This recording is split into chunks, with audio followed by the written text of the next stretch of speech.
Herkese merhaba, hepiniz hoş geldiniz. Bugün sizlere çok güzel bir şal modelinin anlatımını yapacağım. Beni Instagram'dan takip edenler mutlaka bu şalımı görmüşlerdir. Böyle kendinden geçişli ince bir koton iplikle ördüm ben bunu. Şal ipi diye satın aldım.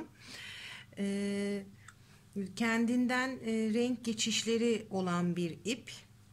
Koyudan açığa doğru iniyor. Siz bu şalı bu iplerle yapabilirsiniz.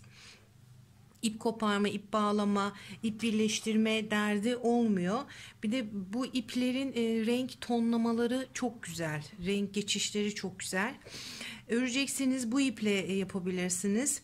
Ama bu iple bu modelde şalım biraz küçük oldu.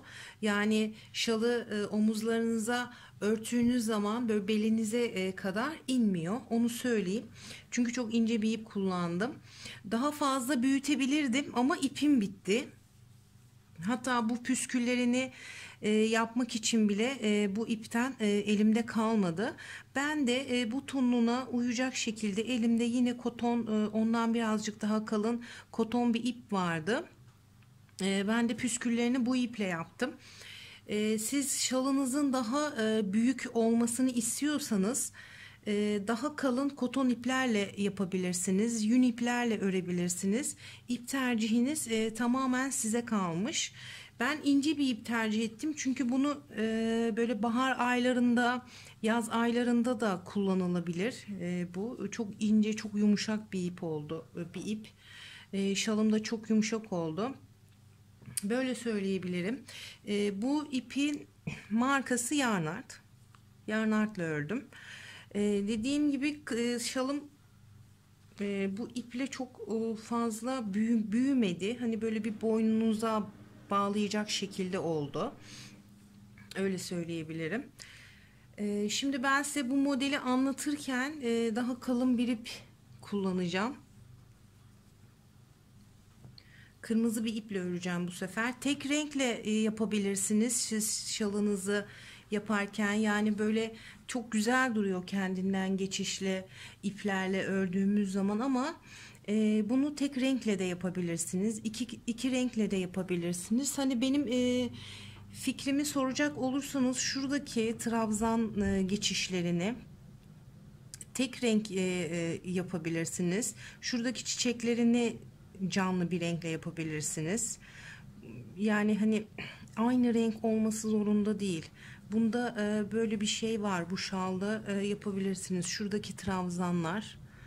Şöyle göstereyim daha mı aydınlık? Evet. Şurada 1, 2, 3, 4 sıra trabzan var. Bu 4 sıra trabzanı siz siyah yapabilirsiniz. Daha sonra da şuradaki çiçeklerini de kırmızı yapabilirsiniz. Veya hangi rengi seviyorsanız mavi, beyaz, turuncu, beyaz, yaz renklerinden istediğiniz gibi yapabilirsiniz. Yani her şeye ucu, her renge ucu açık bir şal bu. Ben bunun burasını bu şekilde kapattım. Sizin ipiniz yeterse tek çiçek örüp de kapatabilirsiniz. Şimdi size onu göstereceğim ben şalımızı yaparken. İnşallah unutmam nerede keseceğinizi söylemeyi. Eğer unutursam da yorumlara yazarsanız çok mutlu olurum. Şimdi bunu size anlatırken kırmızı tercih ettim. Bu daha kalın bir ip. Daha net görüleceğini düşünüyorum anlatırken. 4 milimetrelik bir tığ kullandım. Bu şalı örerken de 3 milimetrelik bir tığ kullandım. İpinizin kalınlığına göre, elinizin sıkılığına göre tığ numaranızı ayarlayabilirsiniz. Ama şalların daha salaş durması için tığ numaranızı yarım milimetre daha büyük kullanmanızı tavsiye ederim. Kanalıma abone olduysanız, bildirim zilini açtıysanız şalımızın yapım aşamalarını hep beraber geçelim. 4 zincir çekerek başlıyorum.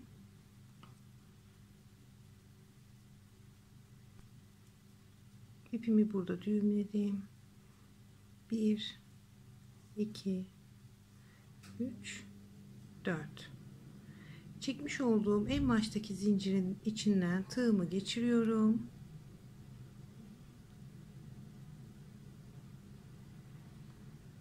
Bu şekilde buraya küçük bir halka oluşturdum.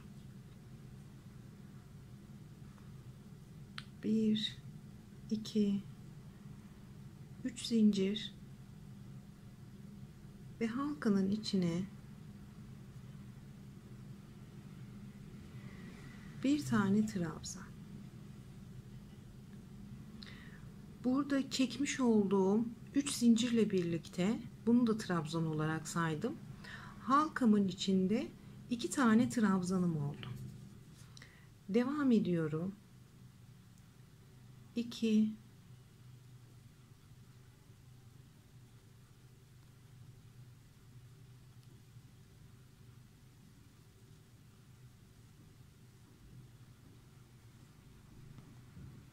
3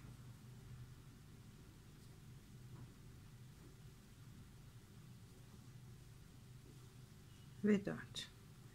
2 tane zincir. Yine halkanın içine 4 tane trabzan.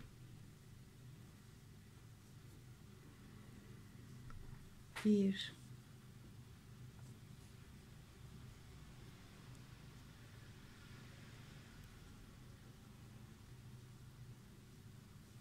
2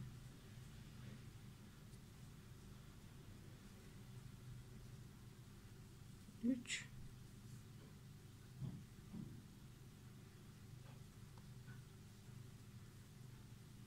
ve 4.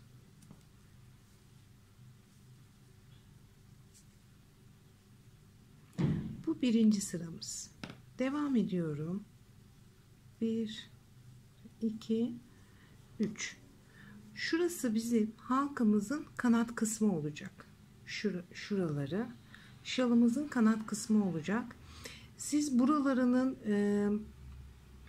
kasmaması için ben burada 3 zincir çekiyorum ama bunun ucu açık. Siz burayı elinizin sıkılığına göre 4 zincir de çekebilirsiniz.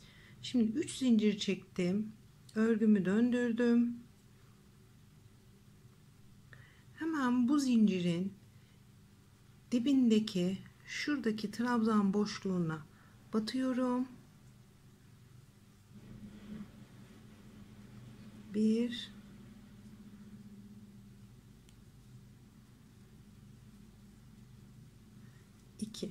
2 tane trabzan yaptım. Şurada çekmiş olduğum 4 zincirle beraber burada köşede benim 3 tane trabzanım oldu. Bu zinciri her zaman trabzan olarak sayıyoruz. Devam ediyorum.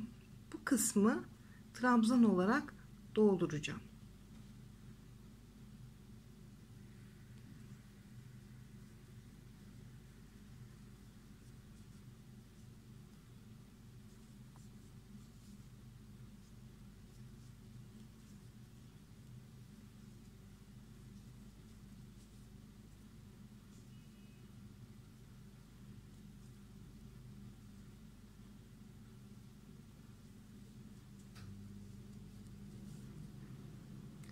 Yuvanın içindeyim. Burada yuvalarımızın içine bir trabzan, 2 zincir ve tekrar yuvanın içine bir tane trabzan yapıyoruz.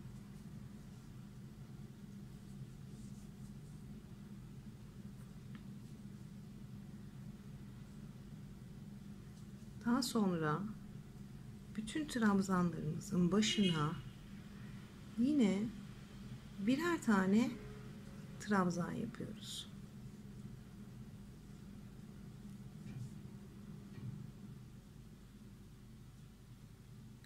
Şurada köşede benim bir tane trabzanım, bir tane de şurada çekmiş olduğum zincir var.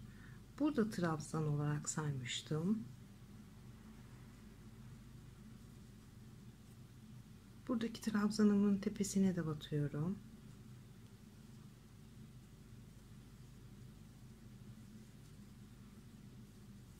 İpimi doladım. Şurada zincirin en tepesindeki ilmekten tığımı geçirdim. Buraya 3 tane trabzan yapıyorum. 1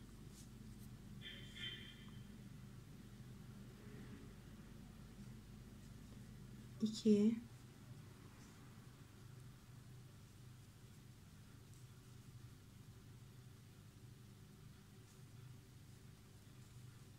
aynı yuvanın içine 3.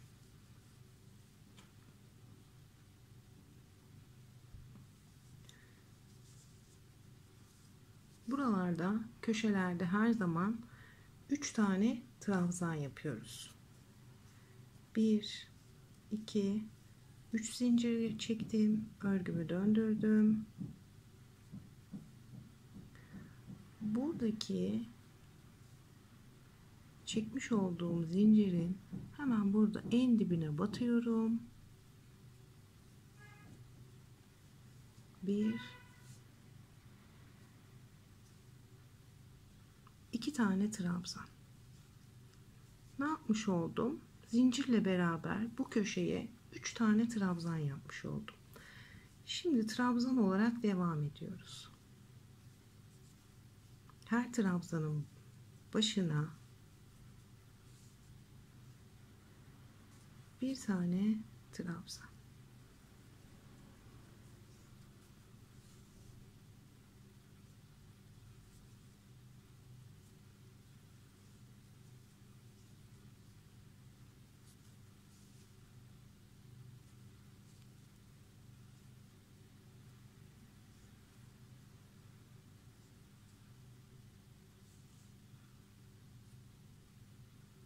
Buraya batıyorum.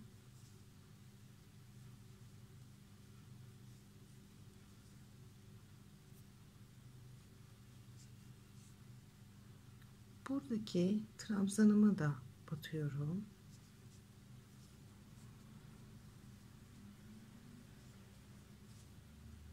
Yuvanın içine geldim.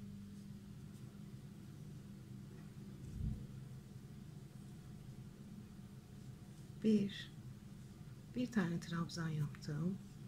2 zincir ve tekrar yuvanın içine bir tane trabzan.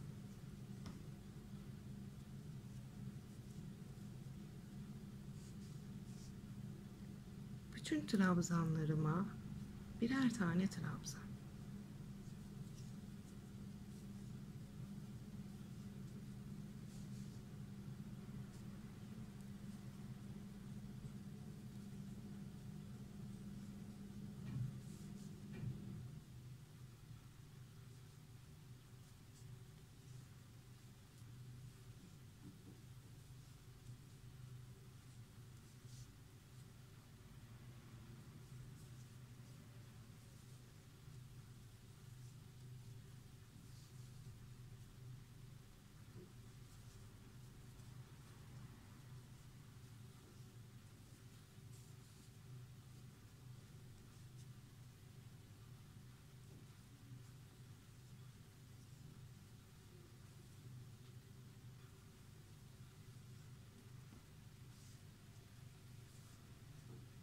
Şurada çekmiş olduğum zincirimdeyim. Tepesindeki ilmekten tığımı geçiriyorum. Bunun içine 3 tane trabzan. 1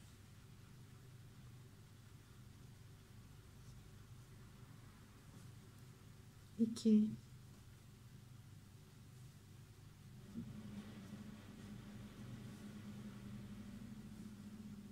3 1 2 3 zincir yaptım. Örgümü döndürdüm.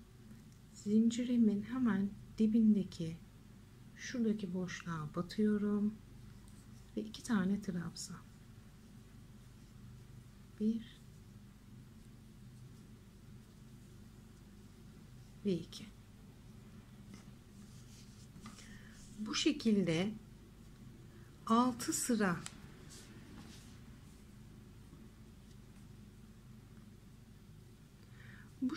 6 sıra olana kadar örgümüzü devam ettiriyoruz. Evet, 6 sıra olacak şekilde ben trabzan ördüm. 6. sıram bittiğinde benim şuradan şöyle açalım.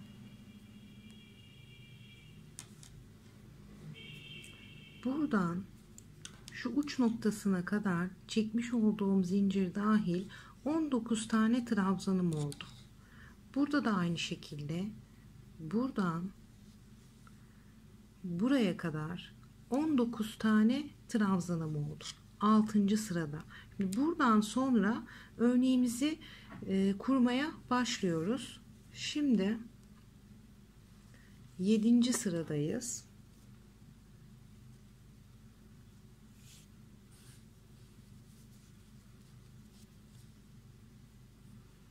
Bir, iki, 3 zincir çektim yine. Örgümü döndürdüm.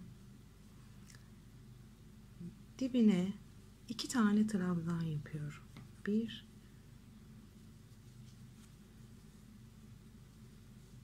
2.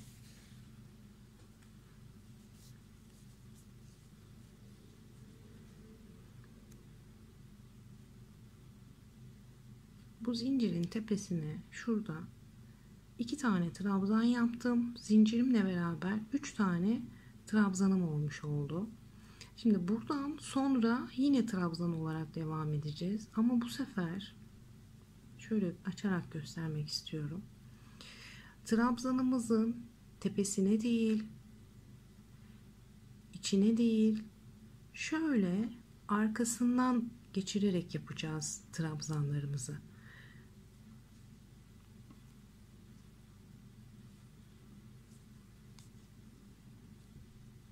Tepesine batmayacağım. İçine batmayacağım. Şöyle hiçbir yere batmadan şöyle arkasından geçireceğim trabzan tığımı.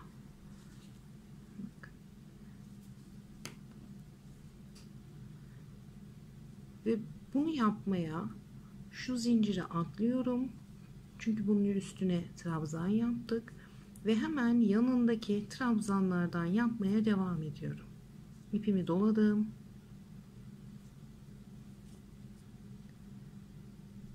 Bu şekilde altından geçirdim. İpimi çektim. 1, 2 kere de boşalttım. Hemen yanındakindeyim. Şöyle altından geçirdim. Hemen yanından.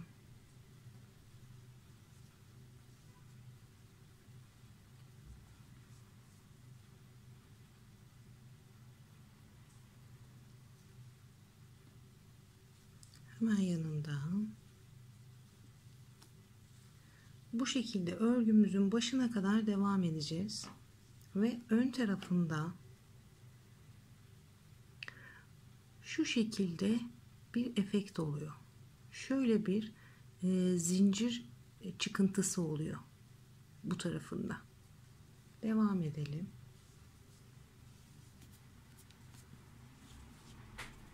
İpimi doladım. Tepesine batmıyorum.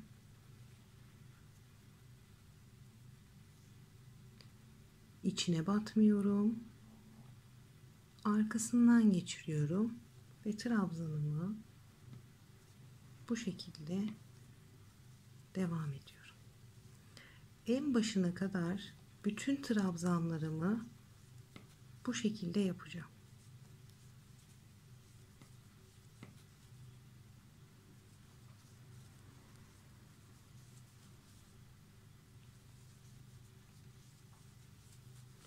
Hızlı hızlı yapmaya devam edeyim ben.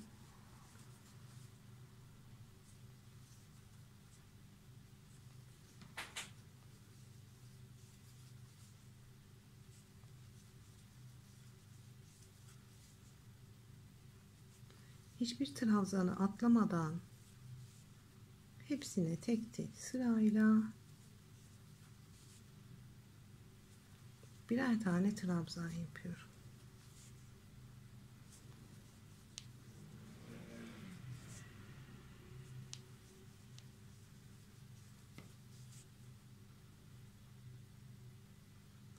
Buraya da yapıyorum.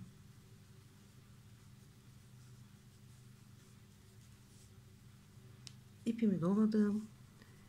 Şimdi şalımızın uç noktasındaki bu yuvaya da trabzan yapacağız ama içine yapmıyoruz. Yine burada şu tarafında kalan 1 2 tepesindeki zincirlere değil de şurada tepesindeki ilmeklere değil de şurada arkalarda kalan ilmeklere batarak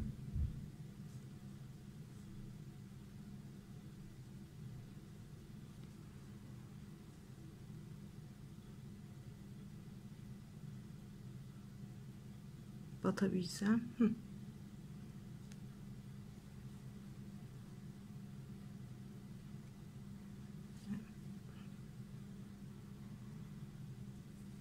Batacak inşallah.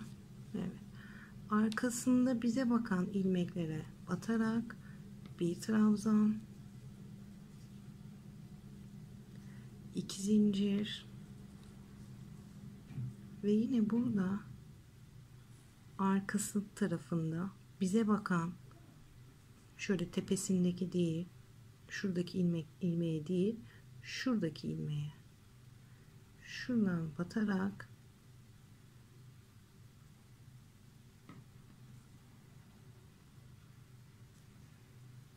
buraya da bir tane trabzan. Hemen devam ediyorum. Bu trabzanı da alttan örüyorum.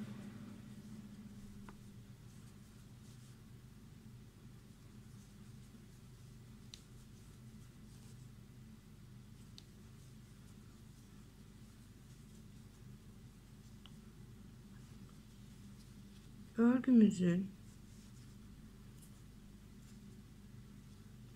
ön yüzünde böyle bir efekt yarattık ve buradaki orta kısmındaki arka tarafındaki ilmeğe batarak da burada da aynı görüntüyü elde ettik arkadaşlar. Şimdi sıramızın sonuna kadar buralara trabzan yapıyorum ve hemen geliyorum.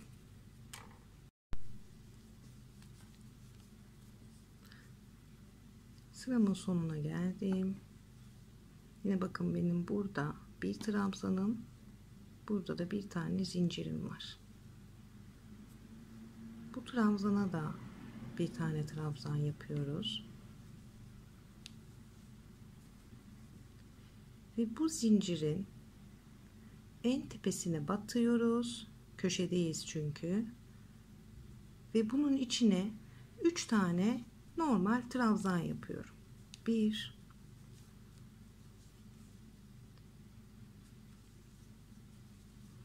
2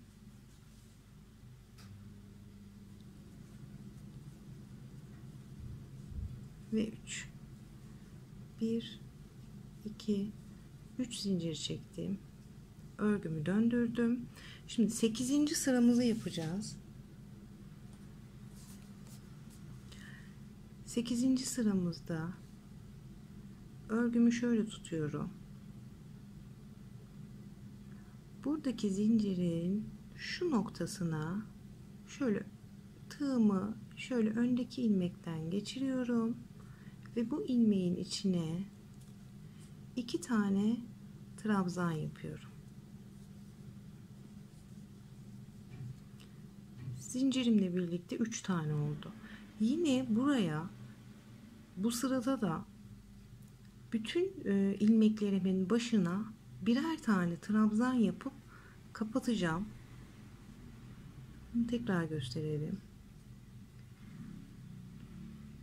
Şuradaki ön yüzündeki ilmekten geçiriyorum. Bir trabzan. Ön yüzündeki ilmekten tığımı şöyle geçiriyorum. Bir trabzan. Geçiriyorum.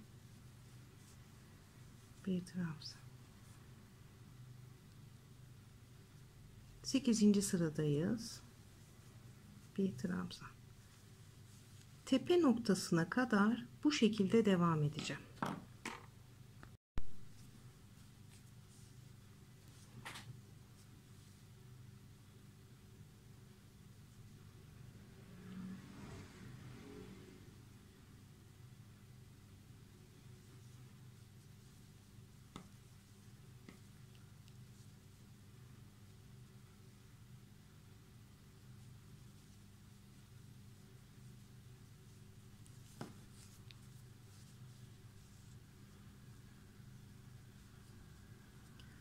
Şu orta sıradayız yine. Buraya da trabzan yapacağız. Bu sefer şuradaki ilmekten, en tepesindeki, şuralarındaki ilmeklerden tığımı geçiriyorum.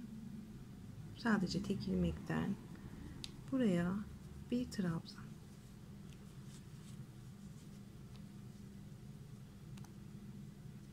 İki zincir.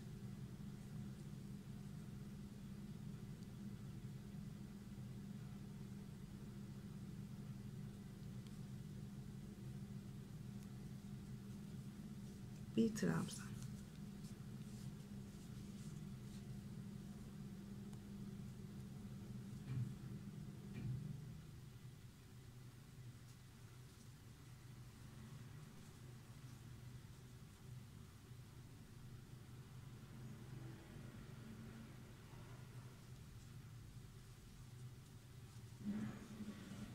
Sıra sonuna kadar devam ediyorum.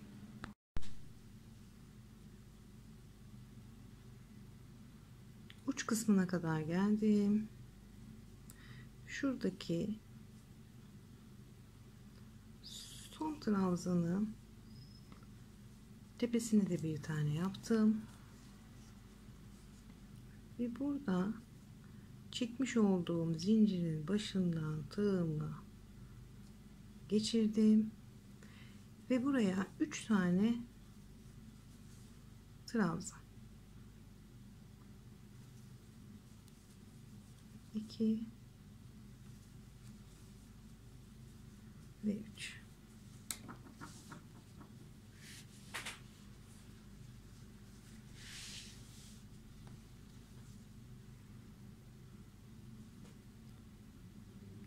Sekizinci sıramız da bitti. Şimdi 9. sıraya geçebiliriz. 9. sıraya 3 zincir çektim. Örgümü döndürdüm. Şurada hemen dibindeki boşluğa 2 tane trabzan yapıyorum. 1 2 2 tane zincir çekiyorum. Ve aynı boşluğun içine yine bir tane trabzan yapıyorum. 9. sırada köşemiz bu şekilde olacak.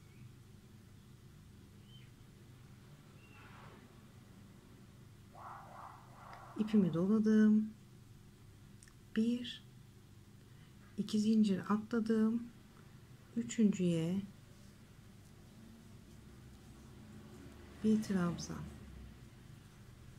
2 zincir, aynı yuvanın içine bir trabzan, ipimi doladım, 1 2 atladım, üçüncü trabzanın tepesine battım, buraya bir trabzan, 1 2 zincir çektim, aynı trabzanın boşluğuna battım, bir trabzan daha. Bu şekilde tepeye kadar V'ler oluşturacağız. İpimi doladım, 1 2 atladım, üçüncü trabzana battım, bir trabzan, 2 zincir ve aynı yuvanın içine bir trabzan. İpimi doladım, 1 2 atladım, üçüncü trabzanın tepesine battım, buraya bir trabzan, 2 zincir, aynı yuvanın içine bir trabzan daha. İpimi doladım, 1 2 atladım. 3. trabzanın tepesine battım. Buraya bir trabzan, 2 zincir çektim ve aynı yuvanın içine bir trabzan daha.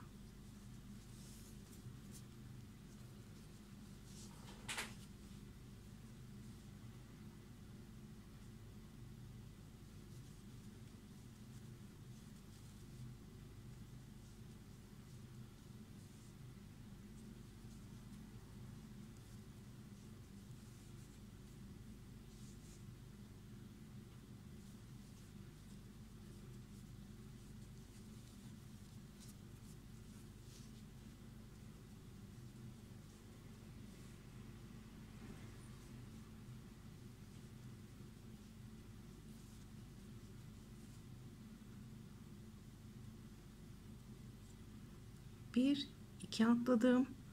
Köşedeyim. Buradaki trabzanın içine battım. Bir trabzan, 2 zincir, aynı yuvanın içine bir trabzan. Bu şekilde V'ler oluşturduk. Şimdi döndüm, yine uç noktasındayım. 2 zincir çektim. Yuvanın içine battım. Bir trabzan, 2 zincir, yuvanın içine battım. Bir trabzan,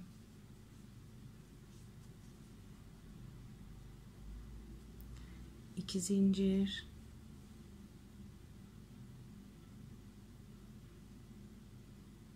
buradaki şurada en baştaki trabzanın tepesine battım.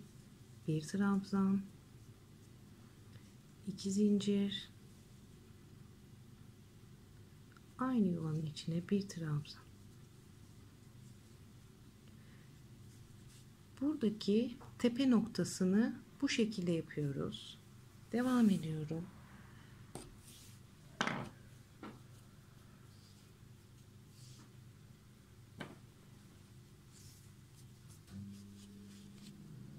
İpimi doladım. 2 atladım. Üçüncüye bir trabzan, 2 zincir,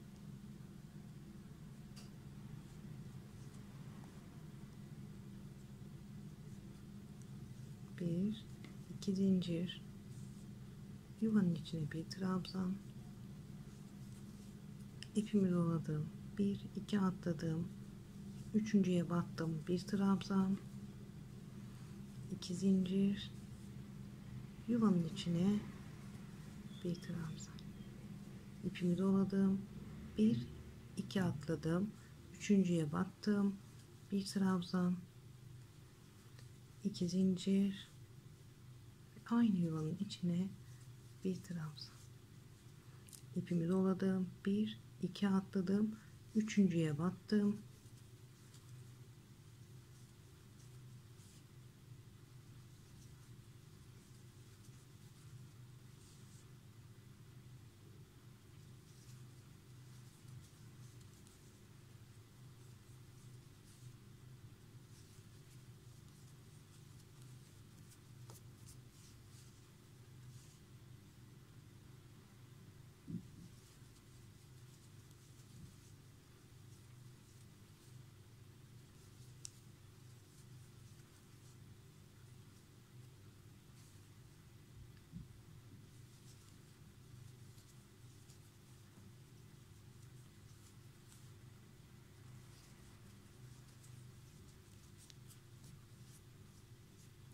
Uç kısmındayım şimdi.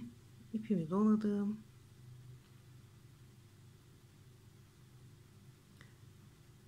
Buradaki yuvanın içine geçirdim tığımı.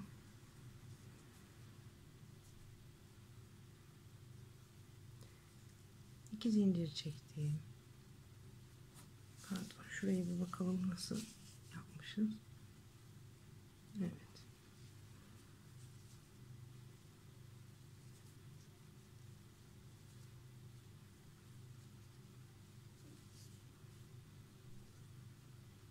2 zincir çektim. Buraya battım. Burada da bir tane V yaptım. Bir trabzan yine aynı yuvaya. 2 zincir. Yine buraya. Bir tane trabzan yaptım. Siz ben bu iki zincirin arasına batarak yaptım bu işlemi. Böyle daha pratik oluyor ve daha düzgün duruyor. Normalde bu zincirin en tepesindeki ilmeğe yapılıyor bu işlem, ama buraya yaptığımızda daha düzgün durduğunu düşündüğüm için ben de size bu şekilde gösterdim. Bir zincir çektim, örgümü döndürdüm. Hemen bunun içine bandım, bir tane sık iğne yaptım.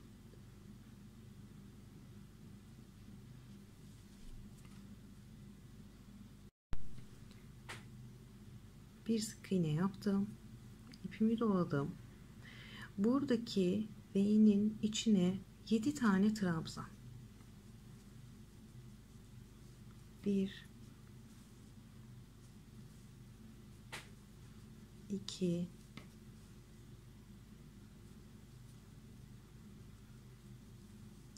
3 4 5 6 ve 7.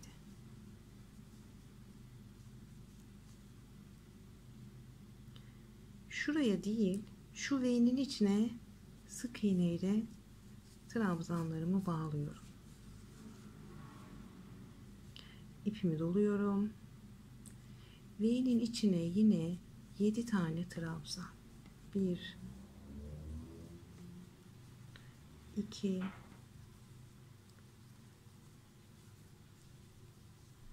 3 4 5 6 ve 7. Buradaki yapmış olduğumuz V'nin içine sık iğne ile bağlıyorum.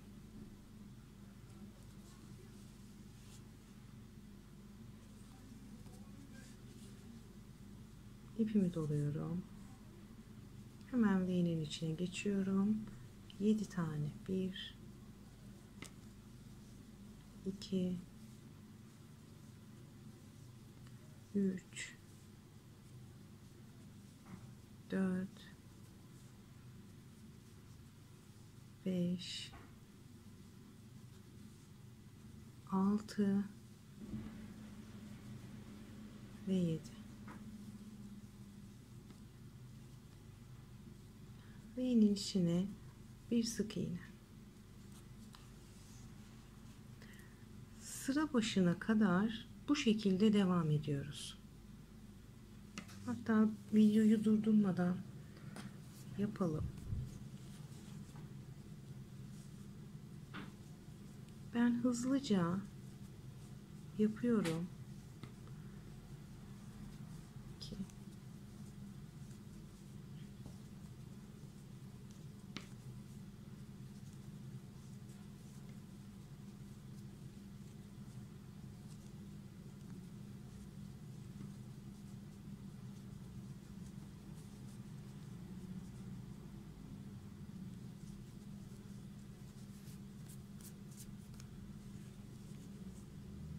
tepe noktasına geldim. 1 2 3 4 5 6 ve 7. Hemen yanındaki boşluğa bağladım. ipimi doladım. Hemen yanındaki boşluğa 1 2 3 4 5 6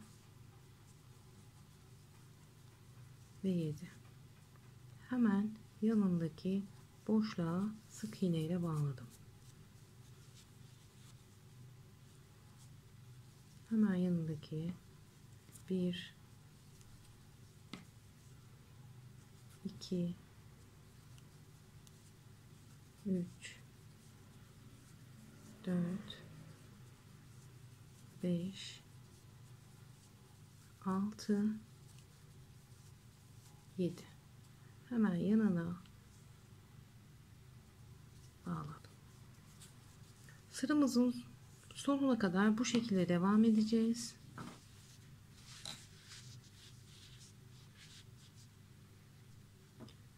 Örgümüzün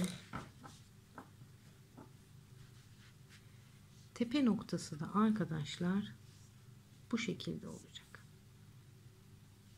Şimdi ben hızlıca buraya kadar yapacağım. Uç kısmını beraber yapacağız. Buraya kadar yaptım. Şimdi şuraya 7 tane daha trabzan yapacağım. 1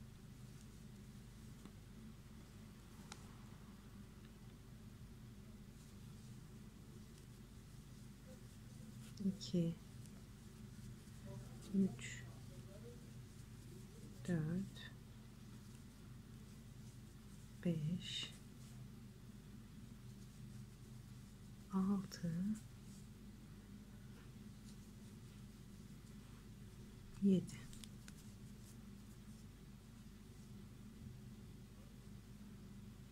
Zincir çekmiyorum. Hiçbir şey yapmadan hemen buradaki çekmiş olduğum zincirin şöyle en tepesinden tığımı geçiriyorum. Buraya bir tane sık iğne ile bunu bağlıyorum.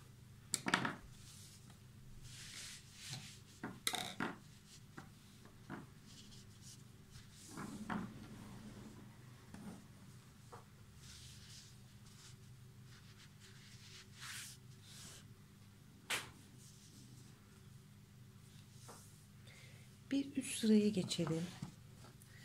Bu ipimi de koyacak bir yer bulamadım bu arada. Takılıp duruyor. Evet. İpimi de size şikayet ettikten sonra bir üst sıraya geçebilirim. Atladım söyledim de. Şimdi 1 2 3 tane zincir çekiyorum. Örgümü döndürüyorum. İpimi doladım. Hemen buradaki zincirin en dibine batıyorum ve buraya 1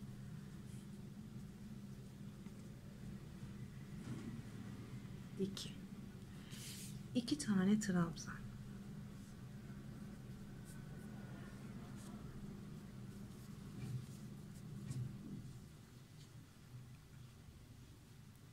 Şimdi buradaki bütün trabzanlarımızın üstüne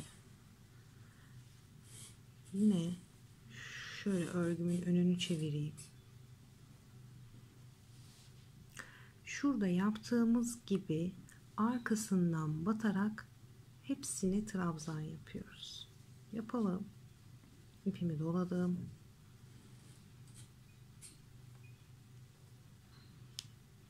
Şöyle altından geçirdim. 1 hemen yanındakinden geçirdim. 2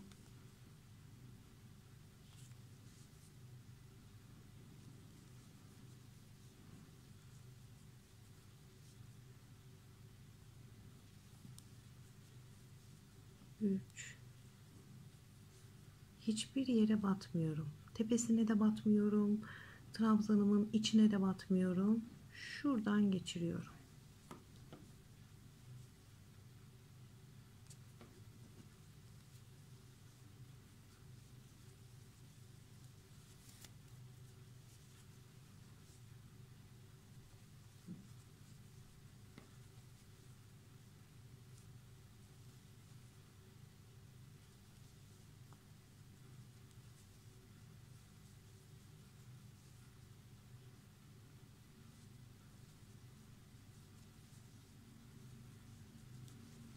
Evet.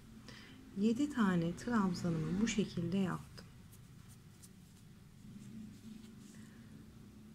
Burada ortadaki sık iğnedeyim şimdi.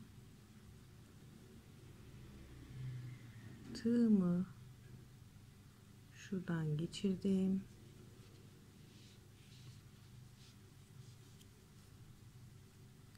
Buradaki boşluktan da geçirdim şöyle. Bunu buradan, ipimi buradan çektim ve buraya bir tane sık iğne.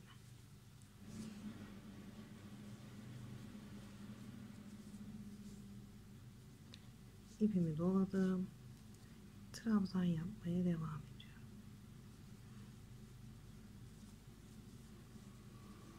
Bir,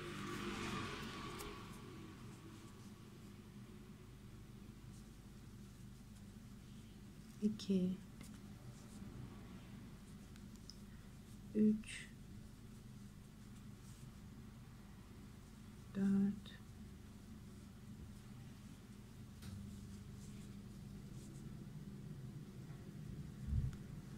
beş, altı,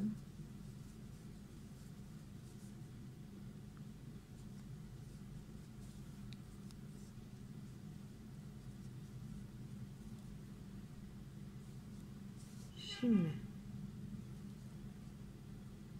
şuradaki sık iğnedeyim. Buradan geldim. Bak, burada bir trabzanım kalmış. Bakalım.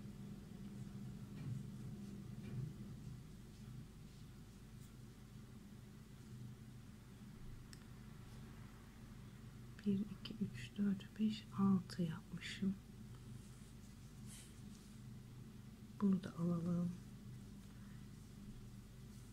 7.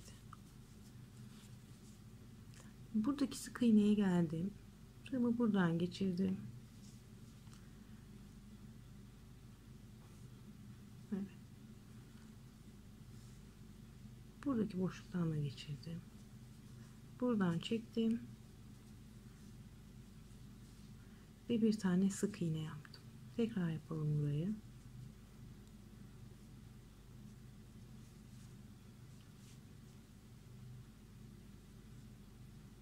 Buradan geçirdim.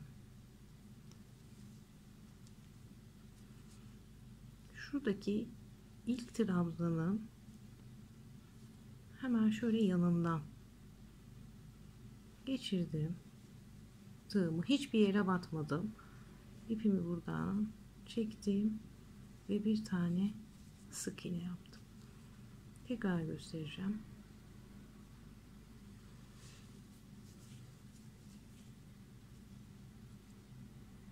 Şuradan geçirdim. Şöyle arkadan geçirdim tığımı. Burada yaptığım trabzanın hemen şöyle yanından buradan geçiriyorum.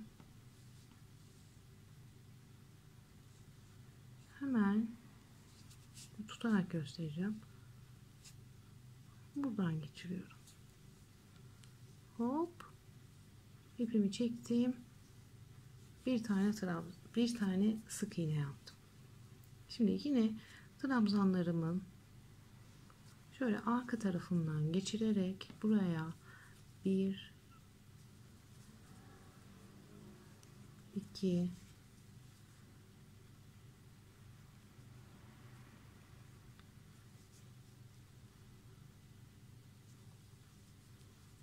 3, 4,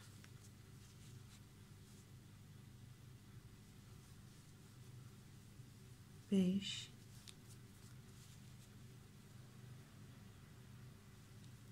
6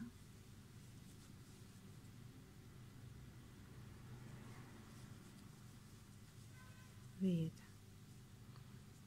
Buradayım. Hop. Buradan geçirdim tığımı. Bir de buradan geçirdim tığımı. İpimi buradan çektim. Hop.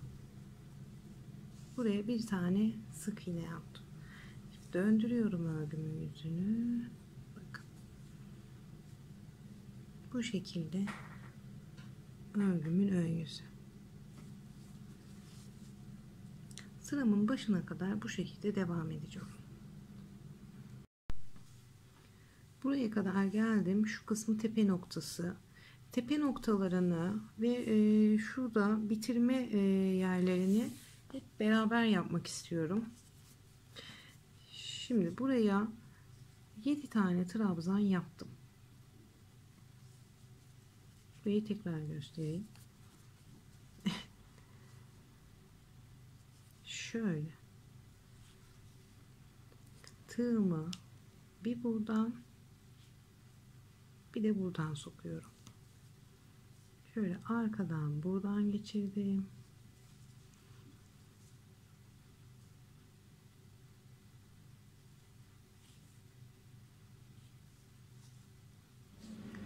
Önden de buradan geçiriyorum. Hop buradan çekiyorum. Bir sık iğne. Yine 7 tane trabzan.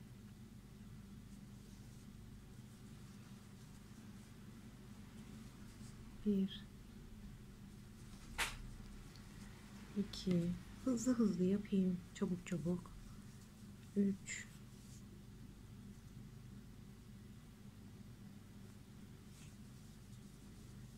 4,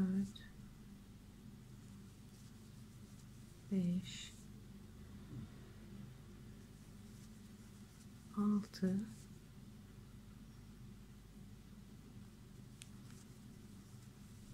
7. Şurada sık iğneye geldim. Buradan geçirdim. Hop buradan da geçiriyorum. Buradan çekiyorum. Bir tane sık iğne. Sıramızın sonuna kadar aynı işlemi yapıyoruz. Sıranın sonuna kadar geldim. İpimi doladım.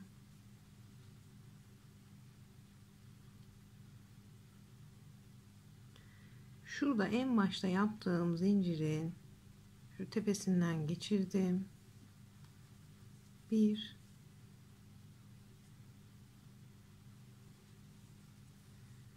2,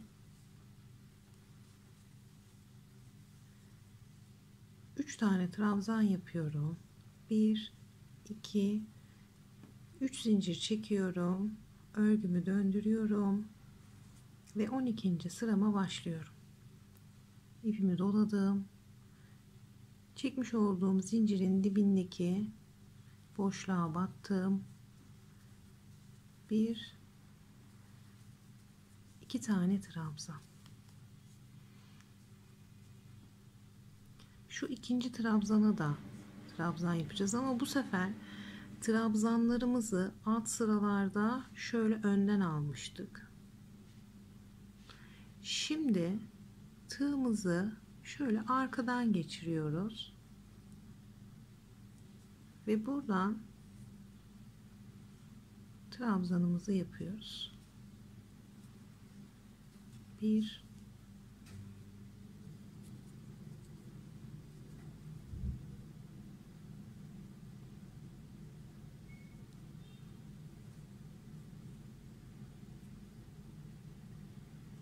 'Şurayı kötü yapmışım. Çevireyim, orayı bir düzelteyim.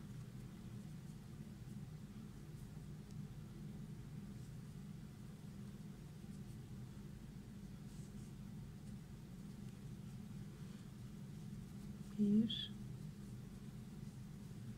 iki. İpimi aldım. Şu zincire değil, bunun tepesine trabzan yaptık.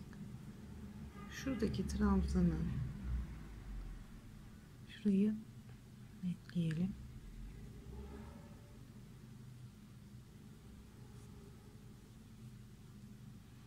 Şuradan geçirdim tığımı. Buradan da geçirdim. Bakın şöyle aldım trabzanımı.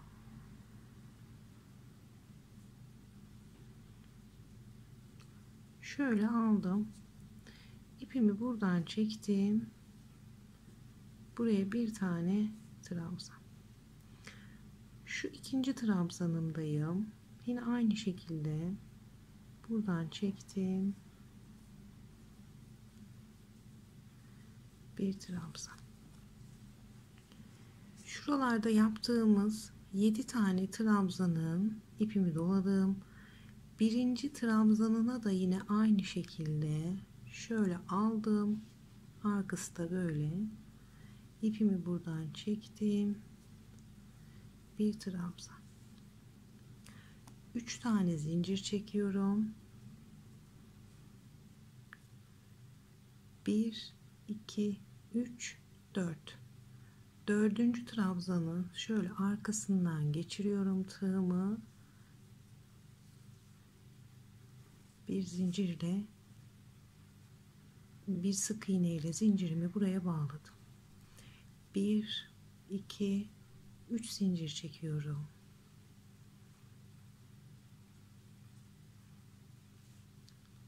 Şu 4 5 6 7. 7. trabzanımın ipimi doladım. Yine şöyle arkasından geçiriyorum tığı. Buraya bir tane trabzan yapıyorum. İpimi doluyorum. Şu önde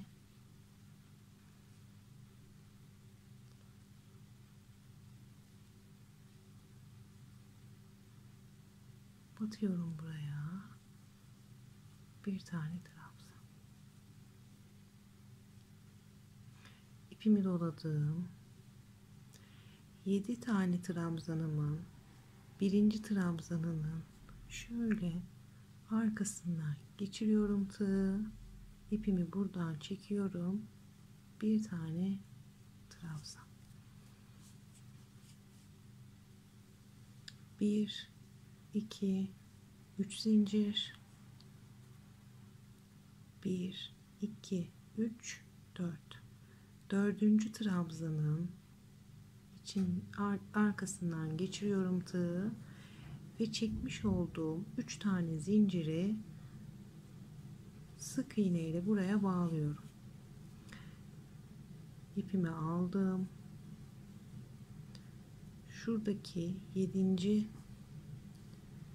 trabzanı yine arkasından geçirdim. Bir tane trabzan yaptım. İpimi doladım. Bu ortada benim şurada sık iğnemiz var. Bunun da şöyle arkasından geçiriyorum tığı. Hiçbir yere batmıyorum.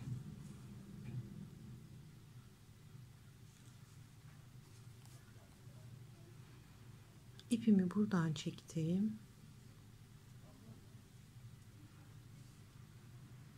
Bir tane trabzan. İpimi doladım.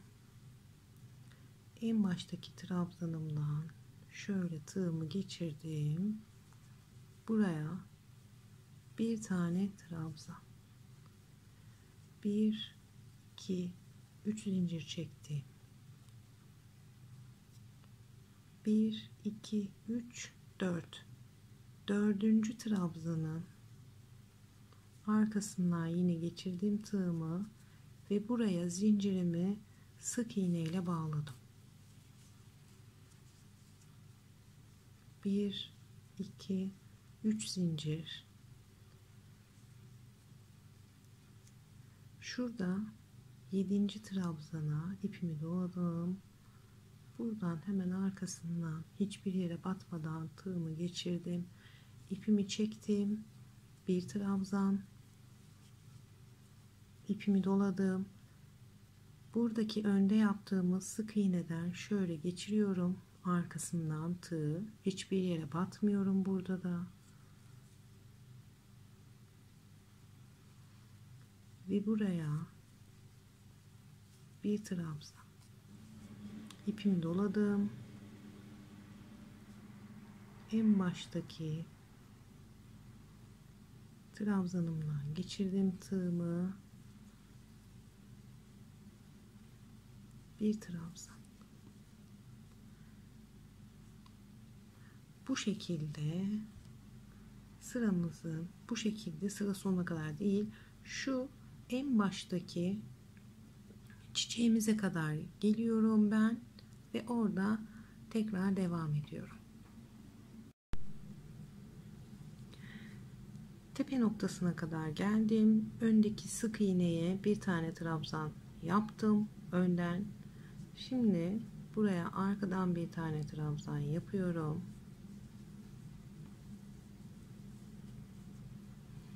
1 2 3 zincir çektim. 1 2 3 4. Dördüncü trabzandan yine buradan geçirdim. Sık iğne ile bağladım. 1 2 3 tane zincir çektim. Siz burada 2 de çekebilirsiniz ama ben anlatırken net görünmesi açısından 3 tane zincir çektim. Ve yine dördüncü trabzanımın şöyle arkasından geçirerek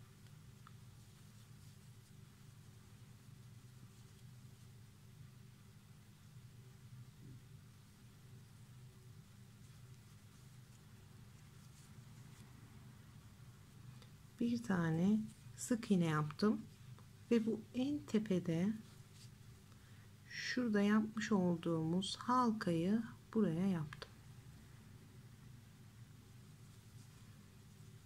1 2 3 zincir, ipimi doladım.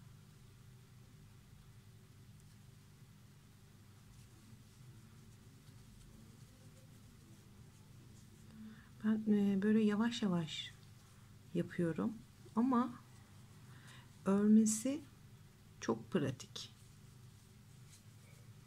Böyle sıkmadan ilerliyor. Sıra sonuna kadar devam ediyorum.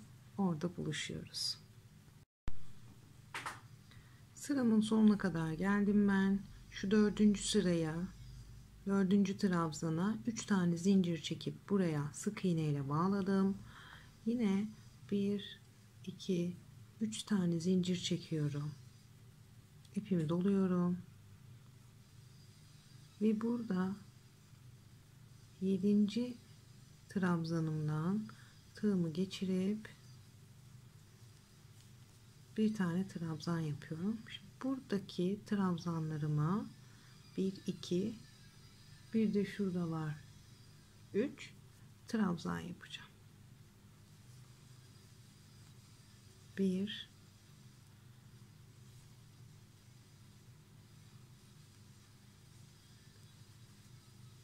2 şu çekmiş olduğum zincirin en tepesine 3 tane yapıyorum.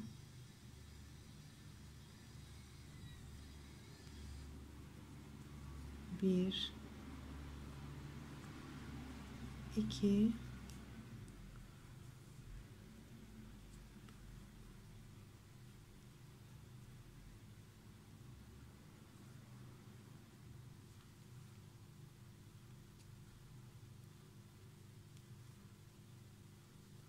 3 1 2 3 zincir çektim. Örgümü döndürdüm.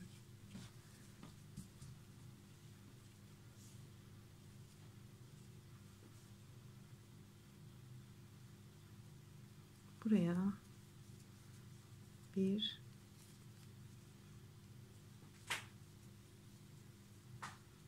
2 tane trabzan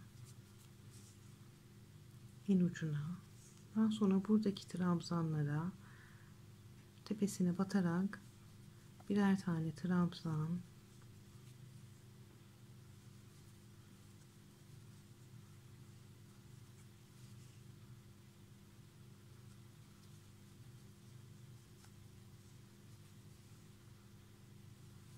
dört ve 5. Burada zincirimiz var. Zincirin şöyle içinden geçiriyorum. Buraya bir trabzan, Burada sık iğnemiz var.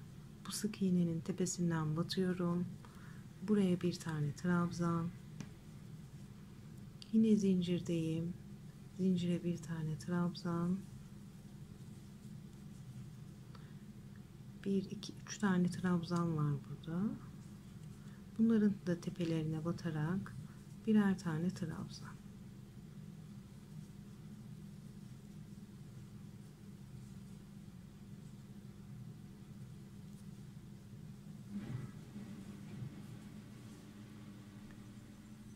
Şurada çekmiş olduğumuz 3 tane zincirlerin üstüne bir tane,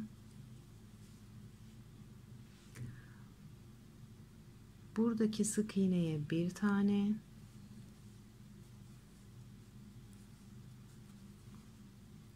zincire bir tane,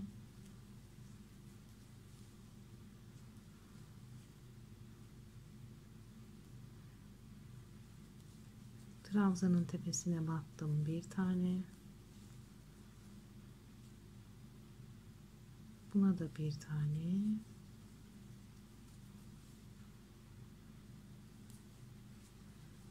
ve buraya da bir tane trabzan.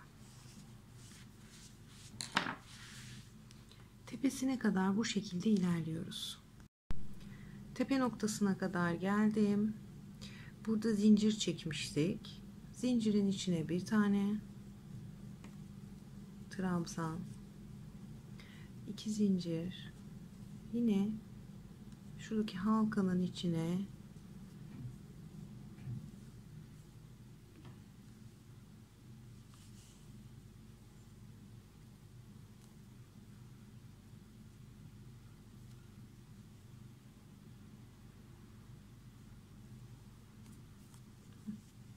şöyle daha iyi olacak. Burada halkaya çektiğim 3 tane zincirin ortasına bir tane, buraya geldim, tepe noktasında tığımı halkanın içinden geçirdim, buraya bir trabzan, 2 zincir,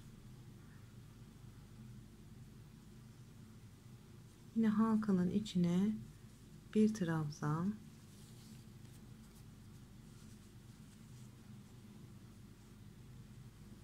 buraya bir tane, buradaki trabzanın başına bir tane, buraya bir tane,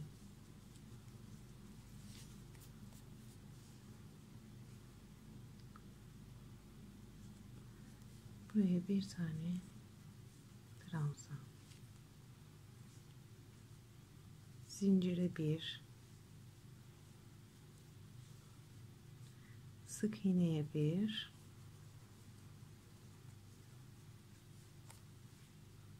tekrar zincire bir trabzan. Böyle yapa yapa sıramızın sonuna kadar geliyoruz ve bir üst sıramıza geçiyoruz. Evet, sıra sonuna kadar böyle geldim.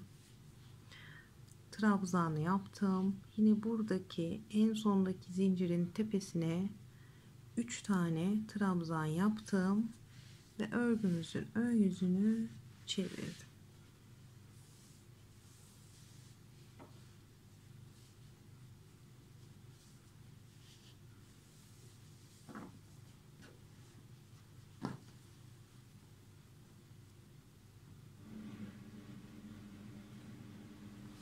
Şimdi 14. sıramızdan devam ediyoruz.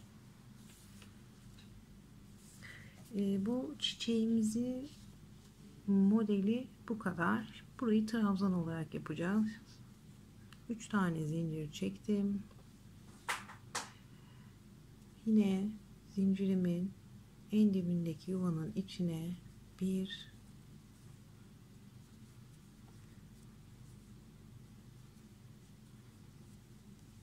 2,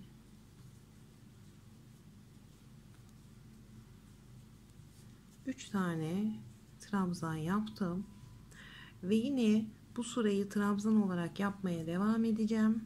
Nasıl yapacağım trabzanımı? İpimi dolayacağım. Şöyle tığımı trabzanımın arkasından geçireceğim. Hiçbir yere batmadan. Alt sıralarda yapmıştık bu işlemi. Bu şekilde bütün sıra boyunca her trabzanıma hiçbir yere batmadım.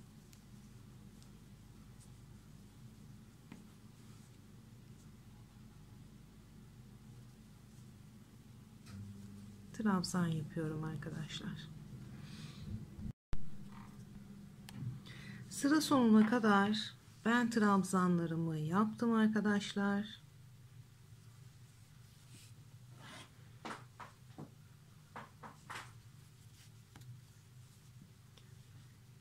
Bir, iki,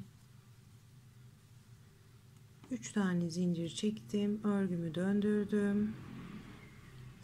Şu hemen dibindeki yuvaya battım. Ve buraya 2 tane trabzan. 1 2 zincirimle birlikte 3 tane oldu. Şimdi bu sırayı da trabzan olarak devam edeceğiz. Ama nasıl yapacağız?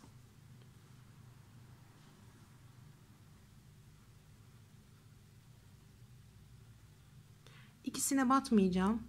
Şurada öndekine de batmayacağım. Şöyle arkasındaki, yani bana bakan yüzündeki ilmekten, tek ilmekten geçireceğim trabzanımı. Ve bütün trabzanlarıma bu şekilde birer tane trabzan yapacağım.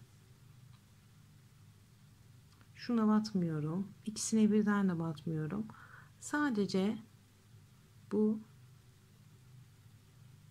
bana bakan, benim tarafımda olan şuradaki ilmekten geçiriyorum. Ve bütün trabzanlarıma bu şekilde birer tane trabzan yapıp bir üst sıraya geçiyoruz. Evet, ben bu şekilde yaparak sıra sonuna kadar geldim.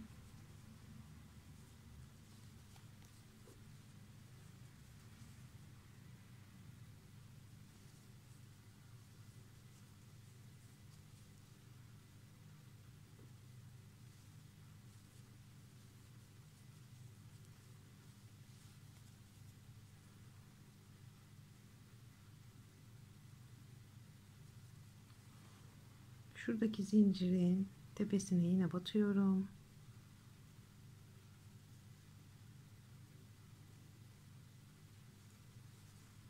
Buraya 3 tane trabzan. 1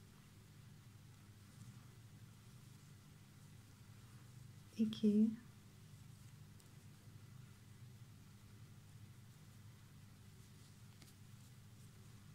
1 2 3.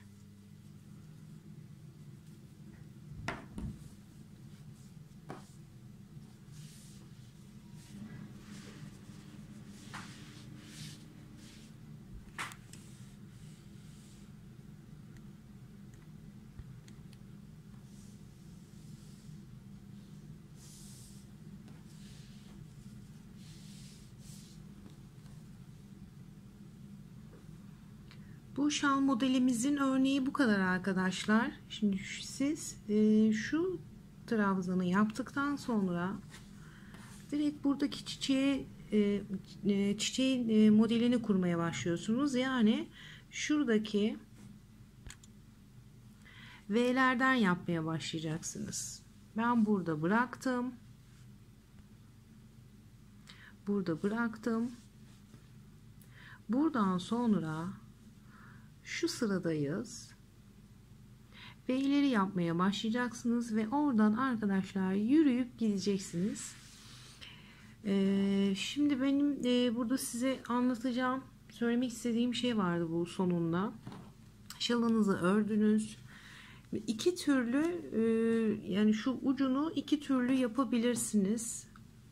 Şöyle gösterelim. Şimdi benim bu mavi şalı yaparken şunu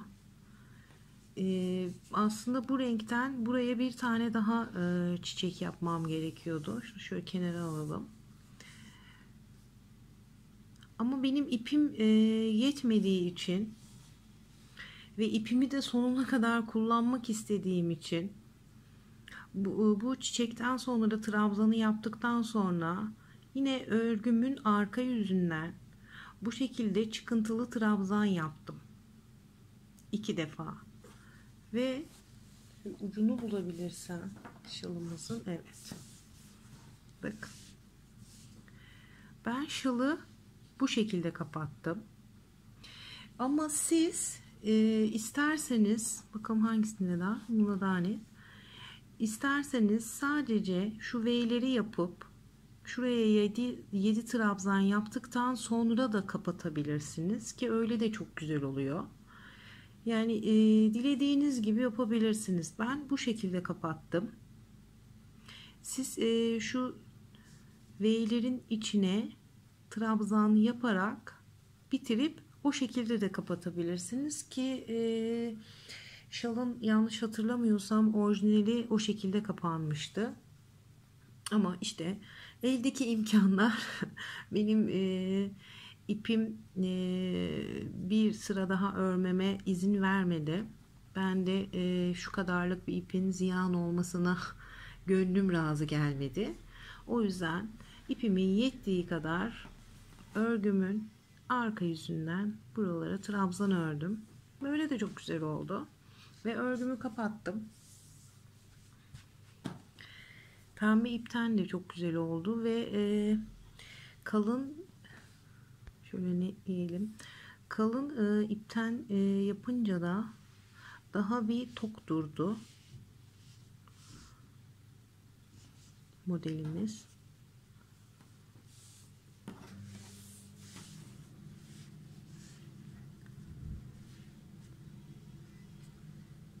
Beni izlediğiniz için teşekkür ederim. Umarım videomu beğenmişsinizdir.